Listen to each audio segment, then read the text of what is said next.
The phone call left me frozen, the stranger's voice echoing in my head. "You'll regret this." I stood in my kitchen, the linoleum cool under my bare feet, the hum of the fridge the only sound in the dark. My hands shook as I set the phone down, the screen glowing like a warning. I was 38, a nurse who'd just clawed her way back from a suspension, a single mom trying to keep life steady for my son Noah. I'd taken down Dr. Richard Hayes, the surgeon who'd framed me for his own mistakes, but that victory felt hollow now. Someone else was out there, and the threat in their voice was real. I checked the locks, my fingers fumbling, and peeked through the blinds, the street outside quiet except for a dog barking in the distance. I'd fought for justice, but at what cost? My name's Emily Carter, a woman with curly auburn hair always in a messy bun, a quick laugh that hides my worries, and a stubborn streak that's gotten me through tough times, but also landed me here. I'd worked at Columbus General Hospital for a decade, my shifts filled with the beep of monitors and the sharp smell of antiseptic. Richard, 50, with his silver-flecked hair and easy charm, had been a colleague I trusted until I caught him cutting corners in surgeries, risking lives to pad his success rate. When I emailed the hospital board about it, he turned the tables, claiming I'd botched a patient's medication, getting me suspended. That betrayal cut deep, unraveling the life I'd built in our working-class suburb of Columbus, Ohio, in 2025. The hospital was a pressure cooker, where loyalty trumped truth, and Richard's reputation as a star surgeon made him untouchable. Our neighborhood, with its modest bungalows and community barbecues, was tight-knit, but gossip spread fast, and my suspension left me on the outside, whispers following me at the grocery store. Noah, my 16-year-old, was my anchor, all lanky limbs and quiet strength, his hazel eyes watching me too closely when he thought I wasn't looking. My best friend Lena, a nurse with a sharp wit, and my brother Matt, a mechanic who'd rather fix cars than talk feelings, kept me grounded. But it was Noah I was fighting for, to show him that standing up mattered, even when it hurt. I found out about Richard's lies when the head nurse, her face tight with discomfort, showed me his report, accusing me of a medication error I'd never made. My chest burned, my hands shook, and I felt like the floor had dropped out. I'd shared late-night shifts with Richard, laughed over stale coffee in the break room, and now he'd stabbed me in the back to save himself. I went home and cried in the bathroom, the door locked, Noah's soccer game blaring on the TV. I kept thinking about a moment from years ago when Noah was 6, his small hand in mine as we walked to the park, his trust in me absolute. I couldn't let him down now. The turning point came when Lena slipped me a USB drive, her eyes darting as she pressed it into my hand in the hospital parking lot. It held security footage of Richard altering patient charts, proof he'd been covering his tracks. It wasn't enough to clear my name, but it lit a fire in me. I sat at my kitchen table that night, the table cluttered with bills and Noah's algebra homework, the coffee pot hissing, and vowed to fight back. I remembered my mom, her hands warm as she braided my hair when I was a kid, telling me to never let anyone walk over me. I'd been hurt, humiliated, but I wasn't done. I started digging, spending nights poring over patient records, my eyes burning from the laptop's glow. Noah would wander in, offering to make toast, his worry clear in the way he lingered. I'd smile, ruffle his hair, but inside I was unraveling, scared I'd lose more than my job if I kept pushing. The hospital board meeting was my first move. I wasn't invited, but I went, my stomach in knots, standing in the back as Richard schmoozed with the directors. When they opened the floor, I stepped forward, my voice shaky but clear, telling them I'd been framed, that the accusations were lies. Richard's smile didn't falter, but I saw his hand tighten on his pen. The board dismissed me, but I'd planted a seed, and it felt like breathing again. Lena became my partner in this fight, sneaking me access to hospital logs. Her quick humor a lifeline when I felt like giving up. Matt, quiet but steady, fixed my car for free when it broke down. His way of saying he had my back.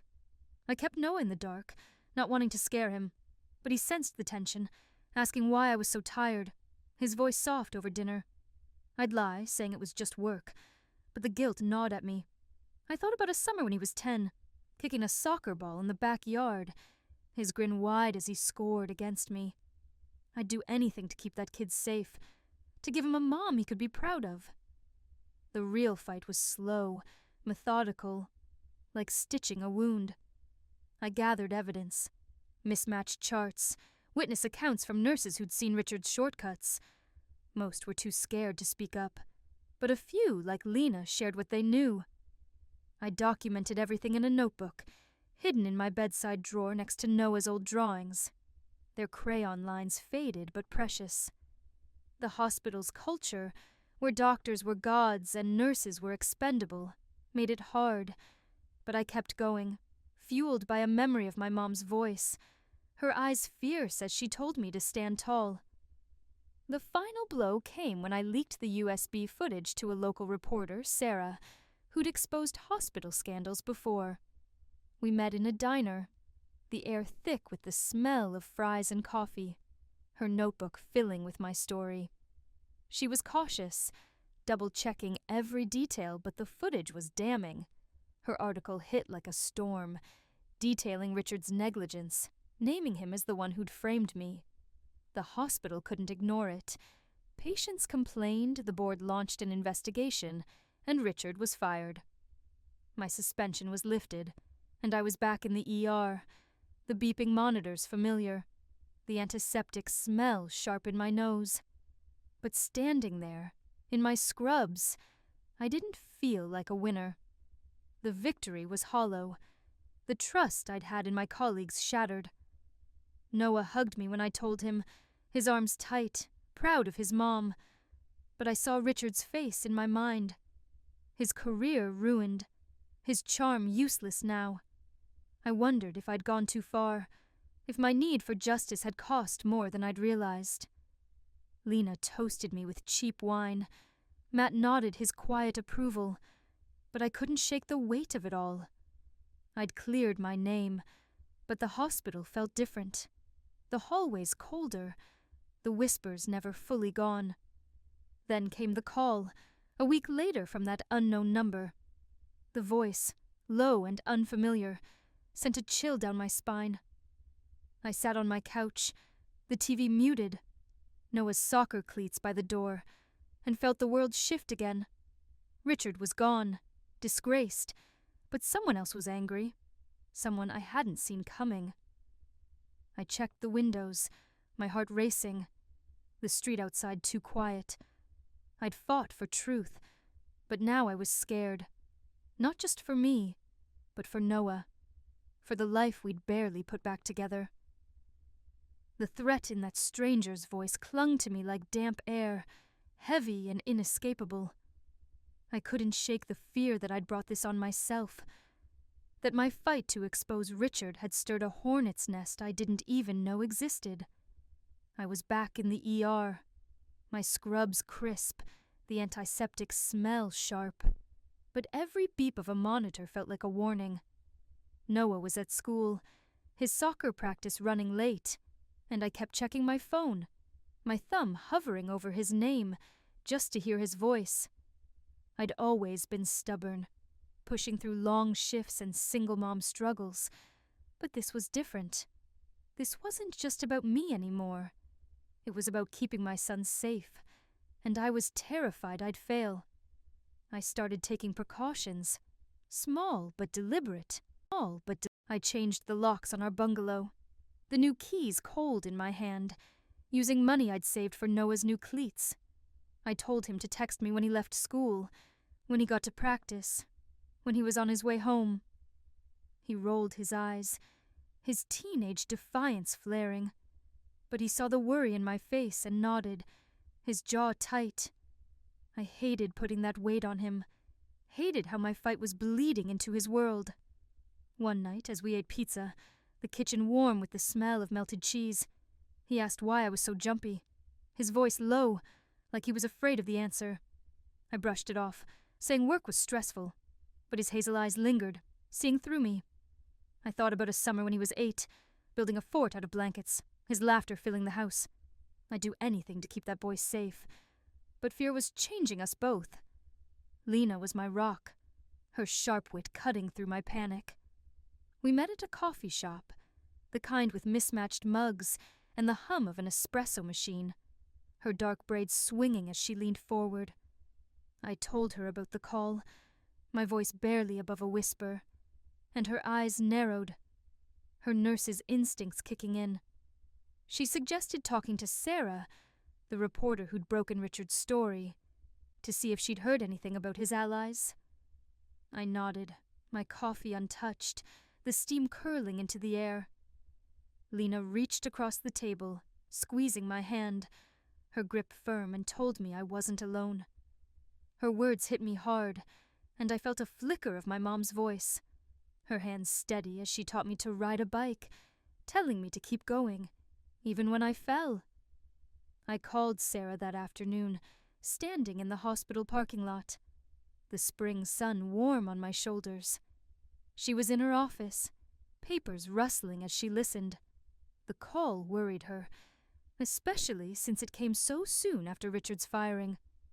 She promised to dig, to check if Richard had friends in the hospital, or beyond who might have taken up his cause. She warned me to be careful, her voice tight, and I felt a chill despite the sun. Driving home, the Columbus skyline fading in my rearview mirror, I kept thinking about a winter when Noah was 10, sledding down a hill, his cheeks red with cold, his trust in me so complete. I couldn't let him down now, not when someone was watching. The fear started to shape my days. I'd scan the ER for unfamiliar faces, my heart racing when a new doctor lingered too long by my station. I'd drive different routes home, checking my mirrors for cars that followed too closely. At night, I'd lie awake, the glow of streetlights seeping through the blinds, and write in my notebook, detailing every odd moment. A hang-up call, a shadowed figure near the mailbox. I hid it in my drawer, next to Noah's drawings, their crayon lines a reminder of why I kept fighting. Matt noticed the change, showing up unannounced with takeout, his quiet way of checking on me. He didn't ask questions, just sat with me on the porch, the spring air thick with the scent of lilacs, and I was grateful for his silence. Sarah's call came a week later, on a rainy evening as I folded laundry, Noah's soccer jersey soft under my hands. She'd found something, a nurse named Karen, who'd been close to Richard, always at his side during shifts. Karen had left the hospital after the article, but Sarah's sources said she'd been furious, blaming me for ruining Richard's career. Karen had a brother, a guy with a shady past, and Sarah suspected he might have made the call. It wasn't proof, but it was a thread to pull. My heart pounded as I listened, the rain drumming on the roof, and I felt a mix of relief and dread. A name, a lead, but it made the threat real, tangible, like a shadow taking shape. I went to the police the next day, my hands sweaty as I clutched my notebook. The pages creased from my grip. The officer, a woman with tired eyes, took my statement, her pen scratching as I described the call, Sarah's findings, my fears for Noah. She said they'd look into Karen and her brother, but her tone was cautious, like she'd seen too many cases fizzle out. I left the station, the rain soaking through my jacket, feeling lighter but not safer. I'd done something, taken a step, but the fear lingered, sharp as a scalpel. Noah started asking more questions, his teenage patience wearing thin. One night, as we washed dishes, the sink full of soapy water, he turned to me, his hands dripping, and asked what was really going on. His voice was steady, but his eyes were scared, and I couldn't lie anymore. I told him someone had threatened me, that it was tied to work, but I was handling it. He frowned, drying his hands on a towel, and said he wasn't a kid, that he could help. I hugged him, his lanky frame taller than mine now, and felt a pang of pride and guilt. I thought about a fall when he was 12, helping me rake leaves, his grin wide as we jumped into the pile. I'd protect him, no matter what. Lena came through with a contact, a tech guy who could trace phone numbers. We met at a diner, the air thick with the smell of burgers and coffee, his laptop covered in stickers. He traced the call to a burner phone, bought at a gas station near Karen's last known address. It wasn't enough for the police, but it was enough for me to know I was on the right track. I thanked him, slipping him cash I'd scraped together, and drove home, my mind racing. Karen or her brother, or someone tied to Richard. They were out there, and I was in their sights. The fear changed me, made me quieter, more watchful. I'd catch myself staring at strangers in the grocery store, wondering if they were connected to Karen. I'd check the locks twice, the camera feed on my phone a constant companion. At work, I kept my head down, focusing on patients, their charts a welcome distraction. But I couldn't ignore the way some nurses avoided my eyes. The whispers quieter now, but not gone. Richard's shadow lingered, even if he was gone, and I wondered if I'd ever feel safe again. Then, one evening, Sarah called, her voice urgent. She'd tracked down Karen's brother, a guy named Vince, who'd been seen near my neighborhood. He had a history of harassment, nothing major, but enough to make him a suspect. Sarah had tipped off the police, and they were watching him. I sat on my couch, a glass of water trembling in my hand. The TV muted. It should have felt like progress, but it didn't. I kept thinking about my mom, her voice soft as she told me to be brave, her hands warm on my shoulders. I was trying, but bravery felt like a luxury I couldn't afford. I didn't know what to do, but I knew I couldn't stop. Not for me, but for Noah, for the life we were rebuilding. I thought about that blanket fort, his laughter echoing in my memory, and felt a quiet resolve. I'd faced Richard and won. I could face this, whatever it was, but as I locked the door that night, the street outside silent, I couldn't shake the feeling that the real fight was just beginning.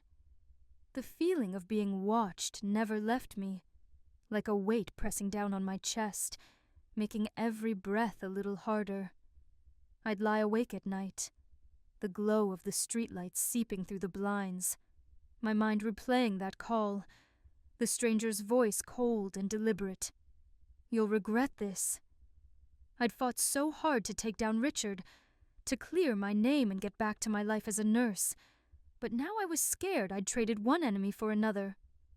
Noah was my world, and the thought of someone targeting him because of me was a knife twisting in my gut.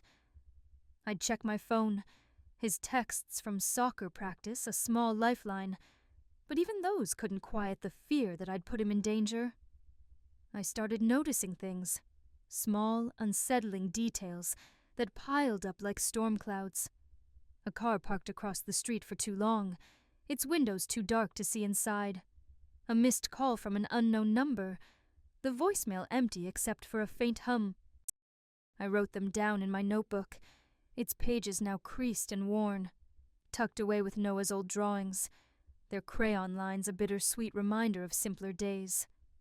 I'd catch myself staring at strangers in the ER, my heart skipping when a new orderly lingered near my station.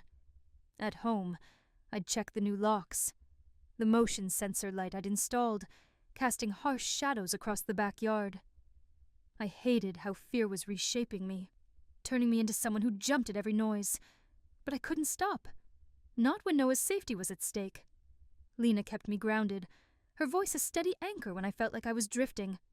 We met at our usual coffee shop, the air warm with the smell of fresh pastries, her dark braids swinging as she leaned across the table. I told her about Vince. Karen's brother, and how Sarah had tipped off the police. Lena's eyes narrowed, her nurse's instincts sharp, and she asked if I'd considered hiring a private investigator, someone who could dig deeper than the cops. The idea hadn't occurred to me, and the thought of spending money I didn't have made my stomach churn. But I nodded, scribbling it down in my mental list of last resorts. Lena reached for my hand, her grip warm, and told me I was stronger than I felt. I wanted to believe her, but I kept thinking about a summer when I was 10, my mom teaching me to bake cookies, her laughter filling the kitchen as flour dusted my nose. She'd told me I could handle anything, but this felt bigger than me. I called Sarah again, standing in my backyard, the grass damp under my sneakers, the spring air heavy with the scent of blooming lilacs. She was digging into Vince's past, her voice clipped with focus, and had found a connection. A friend of Karen's who'd worked in hospital admin, a woman named Diane, who'd been quiet but loyal to Richard. Diane had left Columbus after the scandal, but Sarah's sources said she'd been in touch with Karen, maybe even Vince. It wasn't much, but it was another thread, and I clung to it, my hands tightening on the phone. Sarah warned me to keep my head down, to avoid drawing attention, and I felt a chill, the kind that settles deep in your bones. Driving to pick up Noah, the sunset painting the sky in shades of orange, I thought about a winter when he was 9, his small hands shaping a snowman, his grin wide as he stuck a carrot nose in place. I'd promised him a world where he could feel safe, and now I was fighting to keep that promise. The police were my next stop, my notebook heavier with every visit, its pages a map of my fears. The officer, her eyes still tired but kinder now, took my updated statement, jotting down Sarah's information about Diane. She said they'd questioned Vince again, his story full of holes, but without hard evidence. A call log, a witness. They couldn't hold him. They were watching Karen, too. Her movements tracked, but the officer's tone was cautious, like she knew how these things often ended, with no resolution. I left the station, the spring rain soft against my face, and felt a strange mix of frustration and relief. I'd done what I could, but the fear was still there, sharp and unrelenting. Noah was starting to crack under the tension, his teenage defiance giving way to quiet worry. One evening, as we made tacos, the kitchen warm with the sizzle of beef and the tang of lime, he caught me checking the motion sensor light through the window. He didn't say anything, just chopped tomatoes with careful precision, but later, as we ate, he looked at me, his hazel eyes steady, and asked if we were in trouble. My heart sank, the fork heavy in my hand, and I told him the truth, or as much as I could bear to share. Someone was angry about what happened at work, and I was being careful. He nodded, his jaw tight, and said he'd stay close, that he could handle it. I hugged him, his lanky frame warm against me, and felt a pang of pride and guilt. I thought about a fall when he was 11, riding his bike down our street, his laughter echoing as he raced me to the corner. I'd do anything to keep that boy whole, but fear was stealing pieces of him too. Matt came by more often, his truck a familiar rumble in the driveway, his quiet presence a comfort. One night he brought pizza, the box warm in his hands, and we sat on the couch. Noah sprawled on the floor playing video games. Matt didn't ask about the threat, but he noticed the new light outside, the way I checked my phone every few minutes. He offered to sleep on the couch, his voice low so Noah wouldn't hear, but I shook my head, smiling faintly. I couldn't lean on him forever, but his offer warmed me, like a memory of my mom's voice, her hands steady as she tucked me in, telling me I was never alone. Matt left late, the night air cool, and I watched his taillights fade, my heart heavy with gratitude and worry. Sarah's next call came on a grey morning, as I sipped coffee. the kitchen quiet except for Noah's sneakers thumping upstairs. She'd tracked down Diane, who'd moved to Dayton, but was still in contact with Karen. Diane had been cagey, refusing to talk, but Sarah's source, a former hospital clerk, said she'd overheard Diane and Karen arguing about fixing things before Diane left. Sarah had passed it to the police, who were now looking at Diane as a possible link to Vince's call. My heart raced, the coffee bitter on my tongue, and I felt a flicker of hope, like sunlight breaking through clouds. It wasn't proof, but it was progress, a sign I wasn't just chasing shadows. I started to fight back in small ways, reclaiming pieces of my life. I threw myself into work. My patients' needs a welcome distraction, their charts a puzzle I could solve. I planned a barbecue with Lena, inviting neighbors who'd stood by me, their laughter filling our backyard as the grill smoked, the air thick with the smell of burgers and sunscreen. Noah kicked a soccer ball with a neighbor's kid, his grin wide, and for a moment I felt normal, like the woman I'd been before Richard's betrayal. But even then, I'd glance at the street, my heart skipping when a car slowed, my mind racing with possibilities. The fear was still there, but it was changing, hardening into something else. Resolve, maybe, or defiance. I'd sit at my kitchen table, the notebook open, and read through my notes, each entry a step toward answers. I thought about my mom, her voice soft as she told me to be brave, her hands warm as she braided my hair.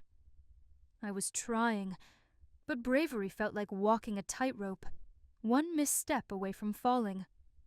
Noah was my reason to keep going, his trust in me a weight I carried with every choice. I'd faced Richard, exposed his lies, and I could face this too. But as I locked the door that night, the motion sensor light casting shadows across the yard, I couldn't shake the feeling that the real threat was closer than I thought, waiting for the right moment to strike. The fear had become a part of me, like the ache in my knees after a double shift, or the way my hands always smelled faintly of antiseptic. It wasn't just the stranger's call anymore, or the shadow of Vince and Karen, or even Diane's vague connection to it all. It was the weight of knowing I'd fought for justice and ended up with something heavier, a new kind of danger that followed me home, lingered in the quiet moments, and made me question every choice I'd made. I was Emily Carter, 38, a nurse who'd taken down a corrupt surgeon, but now I was a mom scared for her son Noah, wondering if I'd pushed too far to prove I was right. I kept going, because stopping wasn't an option. Noah needed me, and I needed to show him that standing up wasn't just about winning, it was about surviving what came after. I'd check the motion sensor light every night, its beam cutting through the dark, and scan the ER for faces that didn't belong. My notebook, now almost full, was a lifeline, its pages crammed with dates, suspicions, and fragments of hope. I'd hide it next to Noah's drawings, their crayon lines a reminder of the boy I was fighting for, the one who deserved a mom who didn't give up. But the fear was relentless, and it was changing us both. Noah's texts were shorter now, his hazel eyes sharper, like he was carrying a piece of my worry without me asking. Lena was my anchor, her voice steady when mine shook. We met at the coffee shop, the air thick with the smell of espresso and cinnamon, her dark braids swinging as she leaned forward. She'd been digging too, talking to old hospital contacts, and had heard whispers about Karen, how she'd been obsessed with Richard, not just as a colleague but as something more. Lena's eyes were serious as she told me Karen had taken his firing personally, like I'd stolen something from her. It wasn't proof, but it gave me a clearer picture. Karen wasn't just angry. She was unhinged, and Vince was her weapon. Lena squeezed my hand, her grip warm, and told me to keep fighting, that I was tougher than I knew. I nodded, but I kept thinking about a winter when I was 12, my mom teaching me to knit, her hands patient as she untangled my mistakes, telling me life was about fixing what broke. I was trying, but this felt like a knot I couldn't undo. Sarah's calls were my lifeline to answers. One evening, as I folded Noah's laundry, the soft thump of his soccer jerseys grounding me, she called with news. The police had pulled Vince in again, this time with a witness, a gas station clerk who'd seen him buy the burner phone used for the call. It wasn't enough to charge him, but it was pressure, and Sarah said he was cracking, his alibis falling apart. Diane, too, had been questioned, her story shaky, admitting she'd known about Karen's anger, but claiming she'd stayed out of it. Sarah's voice was tight, urging me to stay vigilant, and I felt a mix of hope and dread, like standing on the edge of a cliff. I sat there, the phone warm in my hand, and thought about a summer when Noah was 6, chasing waves at the lake, his laughter bright as he splashed me. I'd promised him a world where he could be fearless, and now I was fighting to keep that world intact. I went to the police one last time, my notebook open, its pages a testament to my stubbornness. The officer, her eyes less tired now, took my statement, her pen moving quickly as I laid out everything. Vince, Karen, Diane, the call, the witness. She said they were building a case, slow but steady, and for the first time, I felt a flicker of trust in the system. I left the station, the spring air warm with the scent of cut grass, and bought a cheap security camera for the front porch, its red light blinking like a heartbeat. Installing it, my hands steady despite the weight of it all, I felt like I was taking back a piece of my life, even if it was just a small one. Noah was my reason to keep going, but he was also my mirror, reflecting the toll this was taking. One night, as we watched a movie, the living room dark except for the TV's glow, he leaned against me, his head heavy on my shoulder. He didn't ask about the threat, but he told me he'd seen a guy watching the soccer field, someone who didn't belong. His voice was calm, but his hands were tight in his lap, and I felt a surge of guilt, like I'd dragged him into a fight that wasn't his. I hugged him, promising I'd handle it, and called the police the next morning, my voice steady as I reported the sighting. They added it to the file, but I knew it wasn't enough. I thought about a fall when Noah was 10, carving pumpkins, his grin wide as he scooped out the guts. I'd do anything to protect that kid, even if it meant facing Karen myself. The resolution came quietly, not in a blaze of justice, but in a slow unraveling. Sarah called on a rainy afternoon, as I graded Noah's practice tests, the red pen heavy in my hand. The police had caught Vince on a parole violation, unrelated to me, but it gave them leverage. He'd confessed to the call, saying Karen had paid him to scare me, to make me back off. Karen was questioned, her story crumbling, and though she wasn't charged, the hospital blacklisted her, her nursing license under review. Diane, scared of being implicated, had cut ties, moving out of state. The threat was over, or so it seemed. No more calls, no more strange cars, no more shadows in the dark. I sat there, the rain tapping against the windows, and felt a hollow relief, like waking from a nightmare but still feeling its chill. I was back in the ER, my shifts long but familiar, the beeping monitors a rhythm I could lean into. Noah was thriving, his soccer games loud with cheers, his grades climbing as he talked about college, his voice bright with dreams. Lena threw a small party, just us and a few neighbors, the backyard warm with the smell of grilled corn and laughter. Matt showed up, his truck rumbling, and handed me a beer, his quiet nods saying more than words ever could. I smiled, the bottle cold in my hand, and felt a bittersweet peace. I'd won in a way. Richard was gone, Karen and Vince were neutralized, and I was still standing. But the scars were there, etched in the way I checked the camera feed, The way Noah's eyes lingered on me when he thought I wasn't looking. The hospital felt different now, the hallways colder. The trust I'd once had in my colleagues fractured. I kept my head down, focusing on patients, their needs a tether to the nurse I'd been before all this. But late at night, when the house was quiet, I'd think about Richard, about Karen, about the cost of standing up. I didn't hate them. Hate was too heavy to carry. I just felt sorry for them, for the emptiness that drove them to hurt me. I'd look at Noah's drawings, now framed on my bedroom wall, and feel a quiet resolve. I'd protected him, kept him safe, but I'd lost something too, a belief that truth always won, that justice was clean. Then came the twist, a month after Vince's confession. I found a letter in my mailbox, no return address, the handwriting sharp and unfamiliar. Inside was a single sentence. "You were right about him."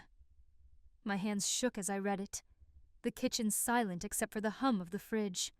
It wasn't signed, but I knew it was about Richard, an admission from someone who'd seen his lies but stayed silent. Karen, Diane, someone else entirely. I'd never know, but it felt like a door closing, a final acknowledgement that my fight hadn't been for nothing. I tucked the letter in my notebook, its pages full but no longer heavy, and sat on the porch, a glass of iced tea sweating in my hand, the air sweet with honeysuckle.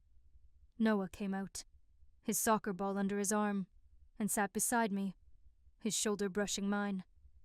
He didn't ask about the letter, but he smiled, his hazel eyes bright, and told me about a goal he'd scored, his voice full of life. I listened, my heart full, and thought about the woman I'd been, the one who trusted too easily, who believed the world was fair. I wasn't her anymore, but I wasn't broken either. I was stronger, wary but hopeful, shaped by pain but not defined by it. I'd won, not everything, but enough. A life with Noah, a job I loved, a community that held me up. But as the stars came out, the night soft and quiet, I couldn't shake a faint unease. The letter said I was right, but it didn't say the story was over. Somewhere in the shadows, I wondered if someone was still watching, waiting for me to forget.